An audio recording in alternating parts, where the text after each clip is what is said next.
I've been telling, thank you for coming to this Tim Talk. Welcome back. I appreciate it so much. And I've been starting to tell a few stories to illustrate things about nature.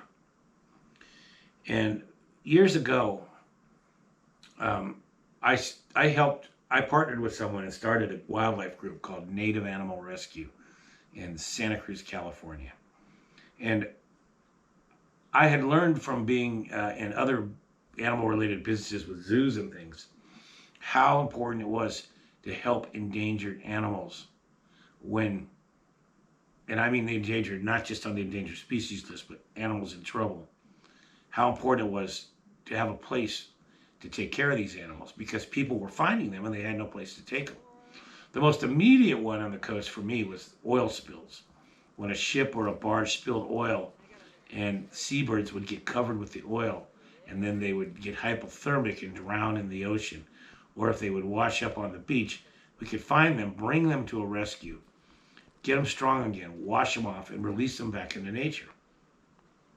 Now, a wildlife rescue is one of those things that it's truly there because of humans.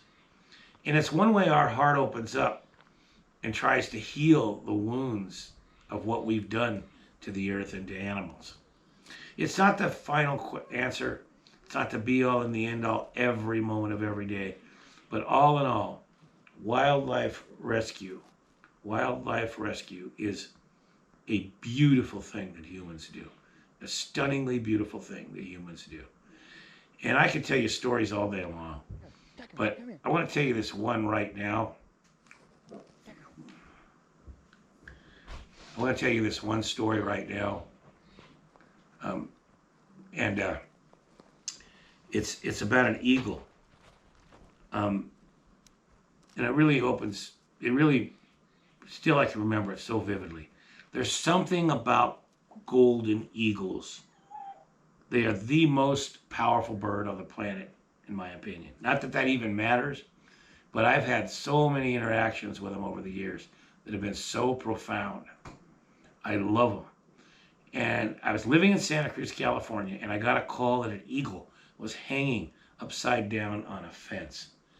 And I go, what? How does that happen? So I go running out there to my car, and here I look, and someone had set a leg hold trap on the top of a fence post, and a golden eagle had landed on it, and it crushed its leg and fell over, and it was hanging upside down, possibly for a few days there. So sad. I grabbed the eagle with a towel, being very careful not to have the talons get me or the beak. And I opened up the trap and pulled the eagle out and brought him back to the wildlife rescue. We had an incredible veterinarian who worked on him. And after the veterinarian knocked him out, cleaned up the wound that had been open for a long time, we took care of it. Then I took him home. He had to have a very quiet place. So I took him home and put him in a room all by itself with a cushioned bed for him, or like a with an edge on it for him to heal. And I remember I got so close to this bird hanging out with him. One day the bird jumped up onto my bed and then he jumped onto my back, and I had my shirt off, and I thought, these talons on this bird, you're talking, they could have ripped me. This is what they hunt with. And he retracted, he held the strength back from him because she knew, this was a female actually, she knew that it would hurt me. And it turned out for about a month, that bird just slept on the bed with me.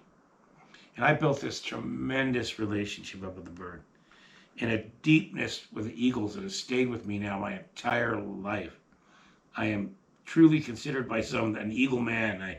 People bring me eagle feathers and injured eagles, and I see them everywhere, and I fight for them everywhere I can. Well, I took her to James Roush, the doctor. That was his name. Great man. And it was a terrible day. because her leg wouldn't heal. The infection went into the bone and it couldn't be healed. And that day came where we had to put her down, kill her. And I tried to think of every possible way to keep her alive and going, and none of it made sense. None of it was right. So I held her in my arms, and we both locked eyes. We locked eyes. And James Roush, the credible vet, injected her, and she never took her eyes off of mine. She looked into my soul. I looked into her soul, and the two met. And as she went to sleep for good,